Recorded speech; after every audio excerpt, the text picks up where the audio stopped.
একটি অংশ বলছে বিরোধীদের এত অস্ত্র দিল দল। তৃণমূলের কোন অংশ? মনোরঞ্জন ব্যাপারী তৃণমূল কংগ্রেস ও একটা অংশ নেই। ও এটা বলছে, কালকেই বলবে ভুল স্বীকার করছি, টিকিটের জন্য ঘুরে বেড়াচ্ছে। যারা হাজার ও হাজার নিজে জানে না ও টিকিট পাবে না, অসীম মাঝি টিকিট পাবে বা অন্য কেউ পাবে। ও নিজেই ফিয়ার সাইকোসিস ভুগছে। বলাগড়ে যে ভারতীয় জনতা পার্টি লোকসভাতে লিড নিয়েছে লকেট চট্টোপাধ্যায়, কয়েকদিন আগে আমি সভা করে এসেছি। যা বালি চুরি করেছে, যা দুর্নীতি হয়েছে ওখানে, ওখানকার মানুষ এবারে ওদেরকে অনেক ভোটে হারাবে। কিন্তু তার তথ্য তো সবার কাছে ঘুরছে, 58 লক্ষ শান্ত, এবং এটা যা পাওয়া যাচ্ছে অথেন্টিক।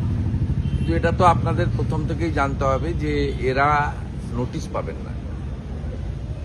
এরা যদি জেনুইন কেউ বাদ গিয়ে থাকেন 6 নম্বর ফর্মে আবেদন করতে পারবেন, এবং সেক্ষেত্রে তাকেই প্রমাণ করতে হবে যে এই তথ্যটা ঠিক নয়। এটা হচ্ছে ইলেকশন কমিশনের গাইডলাইন এবং টেকনিক্যাল দিক। এবারে যারা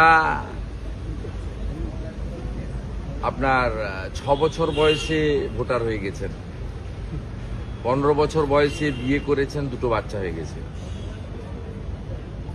বাবার নাম খলিল, বাবা থাকে খুলনাতে, এখানে মালদার একটা খলিলের নাম দিয়ে দিয়েছেন।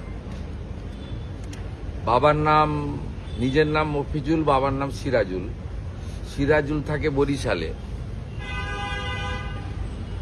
মুর্শিদাবাদ থেকে একটা সিরাজুল জোগাড় করে দিয়ে দিয়েছেন।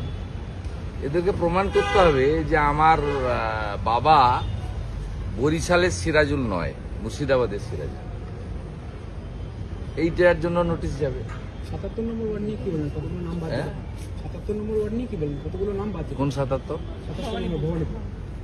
ভবানীপুরে তো অনেক বাদ গেছে, মিডিয়া তো দেখিয়েছে যে আপনারা টেবিলটা দেখিয়েছেন, তাতে প্রথম মুখ্যমন্ত্রীর নাম আছে 45,000 সামথিং, তারপরে আমার বিধানসভা কেন্দ্র আছে 10,500।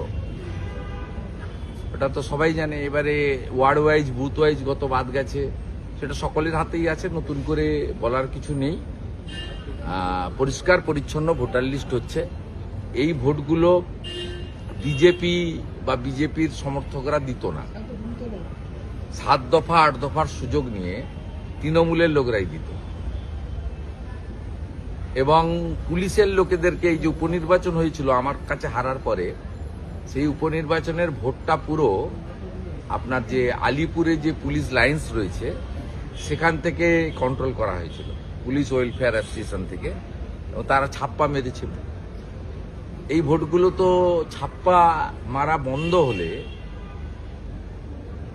ক্ষতিগ্রস্ত তো তৃণমূল কংগ্রেসই হবে, কারণ এই ভোটটা তো অন্য কেউ দেয় না, দিতে পারেও না।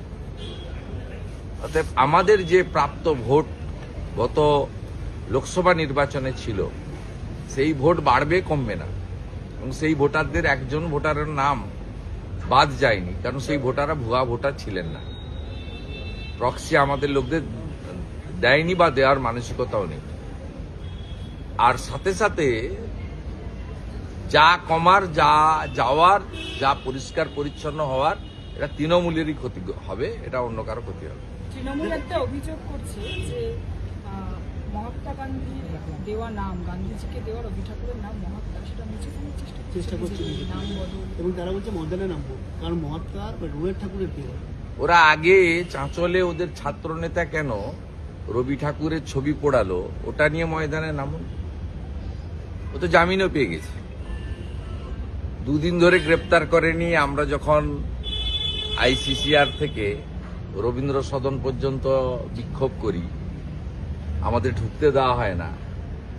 তারপরে সেই রাতে আইপ্যাকের পরামর্শে সাসপেন্ড করা হয়। সাসপেন্ড করার পরে যদি তৃণমূলের কোনো পদে থাকেন, যে স্তরেরই থাকুন না কেন, পুলিশ যদি ধর্ষণও করেন, গ্যাংরেপও করেন, গ্রেপ্তার করতে পারবে না। সাসপেন্ড করার পরে পুলিশ তাকে পরের দিন গ্রেপ্তার করেছে। তাই এই জামাতি তৃণমূলকে বলবো, তারা বরঞ্চ 2টো মিছিল করুক। একটা হচ্ছে চাঁচলে বিশ্বকবির ছবি পোড়ালো কেন, জবাব চাই, জবাব দাও।